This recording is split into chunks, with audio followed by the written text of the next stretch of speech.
A temperatura mais alta que os cientistas obtiveram no grande colisor de hadrons é de 5 trilhões de Kelvin. A temperatura mais baixa que foi possível obter é 0,000000038 picokelvin, ou menos 273,14 graus Celsius, ou menos 459,66 graus Fahrenheit. Mas existe algo mais quente ou mais frio? O que significa mais frio ou mais quente? Porque alguns objetos são mais quentes que outros. O que é zero absoluto e por que é menos 459,67 Fahrenheit e menos 273,15 Celsius? Continue assistindo para aprender isso com o vídeo. Zero absoluto.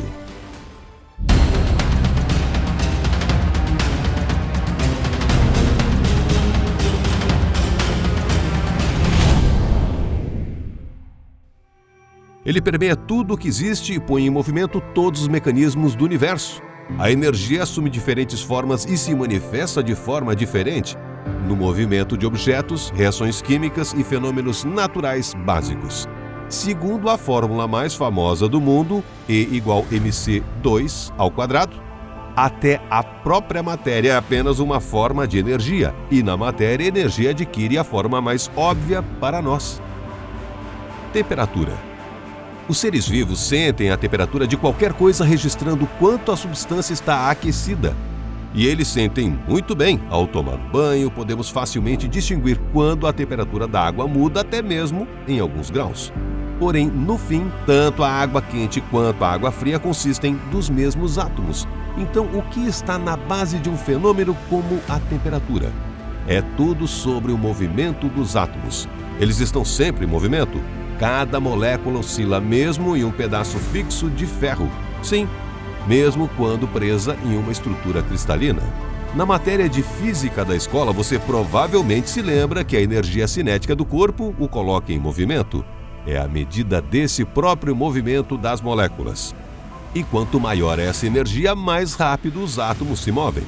Isto é o que determina a temperatura.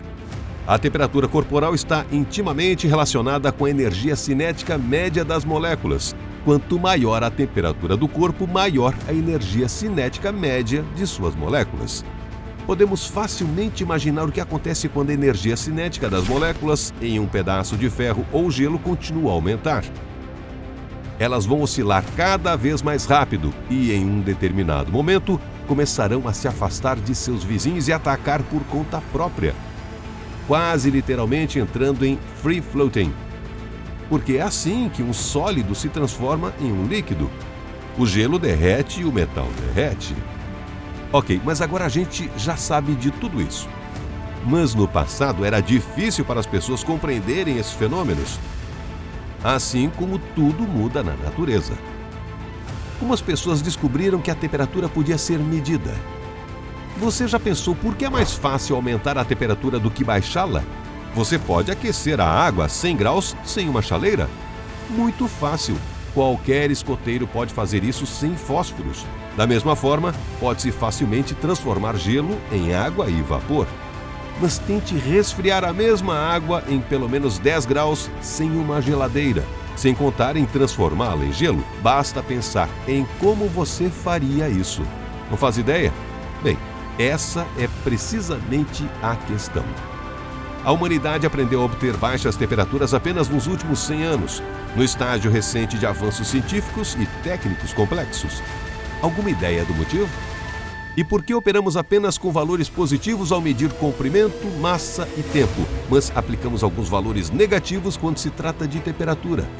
Afinal, uma distância de menos 5 metros ou o peso de menos 100 quilos soa muito abstrato e muito impraticável. Apenas a temperatura tem valores positivos e negativos, e isso não nos confunde em nada. O que acontece aqui? Vamos relembrar como as pessoas começaram a medir a temperatura. Em 1714, o físico alemão autodidata Gabriel Fahrenheit estabeleceu o ponto mais baixo da escala da temperatura. Ele considerou a temperatura de derreter uma mistura de gelo, água e amônia como zero. Era a temperatura mais baixa conhecida pela ciência no final do século XVII.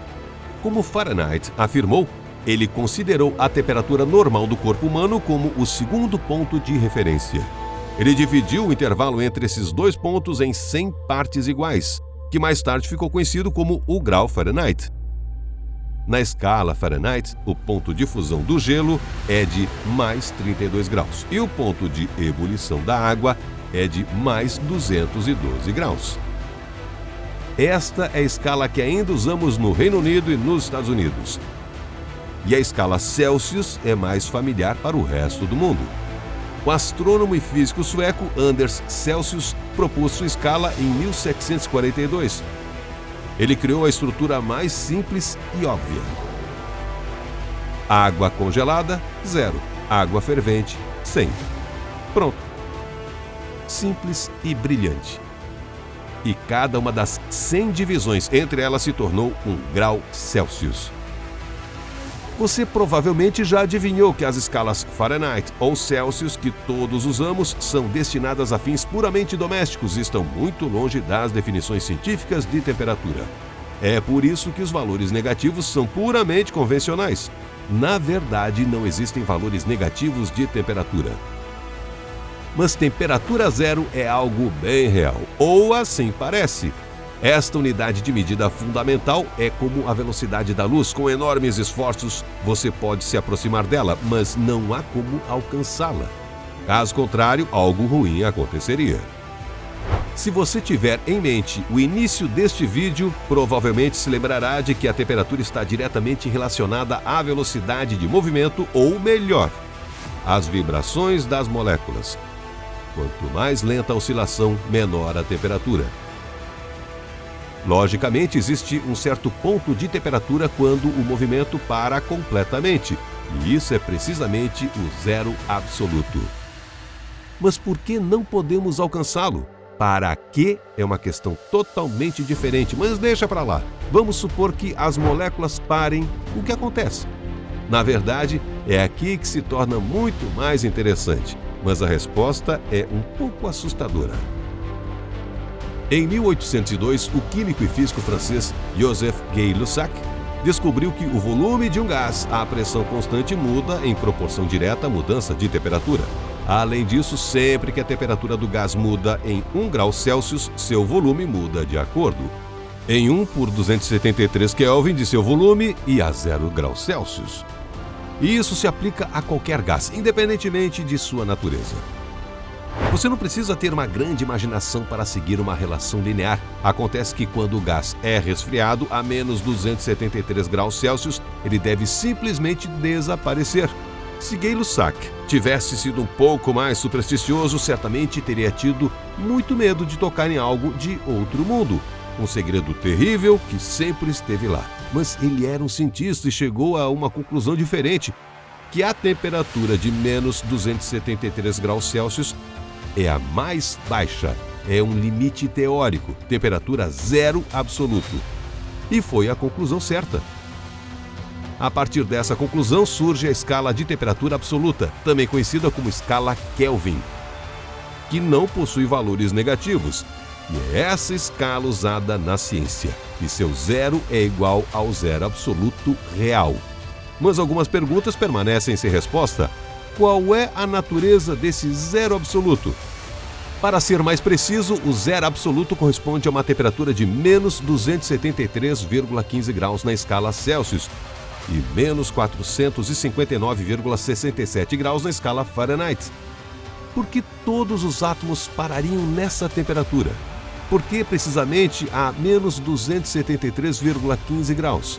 Essa questão é essencialmente filosófica. É assim que as coisas são em nosso universo, como a velocidade da luz ou a massa de um elétron, ou qualquer coisa que não possa ser analisada mais profundamente. O que acontece com a substância quando a temperatura começa a se aproximar desse ponto crítico é muito mais interessante para nós. No início do vídeo, já descobrimos que, à medida que a temperatura aumenta, os átomos aceleram excessivamente e depois decolam, transformando uma matéria sólida em um líquido. isso continua a acontecer à medida que a temperatura aumenta. Mesmo no estado líquido, a substância se torna muito constrita e se transforma em vapor. E depois até no plasma, uma forma de matéria bastante estranha, mas espetacular. Mas e se realizarmos um experimento reverso e começarmos a baixar a temperatura? As moléculas do gás resfriado começarão a desacelerar, o que desencadearia o processo de condensação. O gás se transforma em um líquido, que então se solidifica e se torna um sólido. Suas moléculas são bem organizadas, mas ainda oscilam.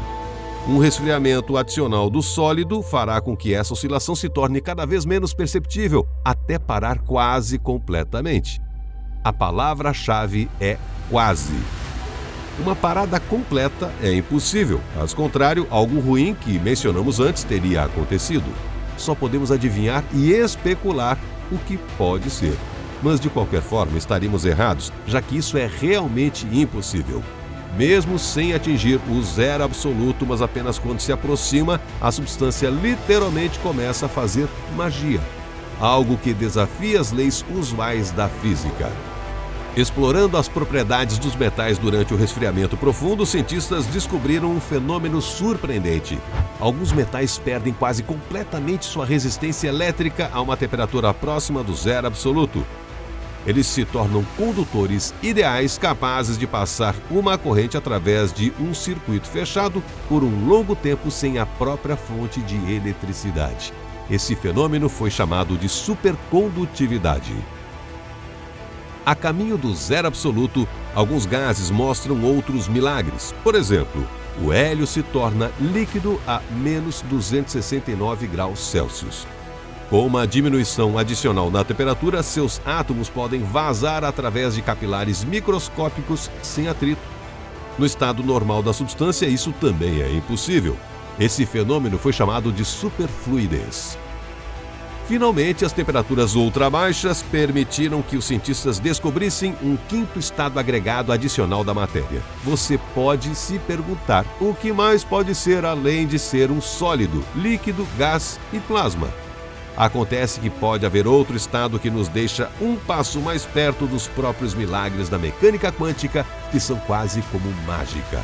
A existência deste assunto foi prevista por Albert Einstein em 1925, com base no trabalho do físico indiano Bose. Pela primeira vez, sua existência potencial foi confirmada experimentalmente por Eric Cornell e Carl Willman em 1995, no Joint Institute for Laboratory Astrophysics. Para obter essa substância, os cientistas usaram gás de átomos de rubídio resfriados quase até o zero absoluto. Mas o que há de tão especial nessa substância que eles estavam tentando obter por 70 longos anos?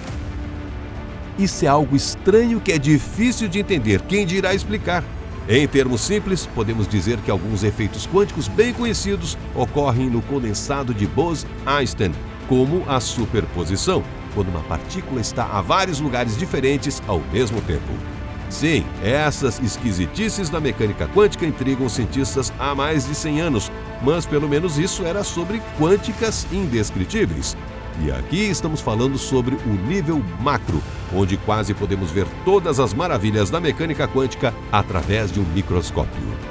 No laboratório, os cientistas já aprenderam a retardar experimentalmente a luz usando o condensado de Bose-Einstein. E não por milésimos, mas até incríveis 0,2 milímetros por segundo. Você acreditaria nisso? É muito cedo para prever como esse fantástico estado da matéria poderia beneficiar a humanidade. Assim, os primeiros pesquisadores de eletricidade mal podiam imaginar no que as suas descobertas se transformariam em questão de décadas. A natureza é paradoxal. As menores partículas do próprio tecido do universo dão aos físicos respostas para as maiores perguntas. Quem sabe, talvez os avanços atuais no campo do zero absoluto um dia levem a humanidade ao infinito absoluto.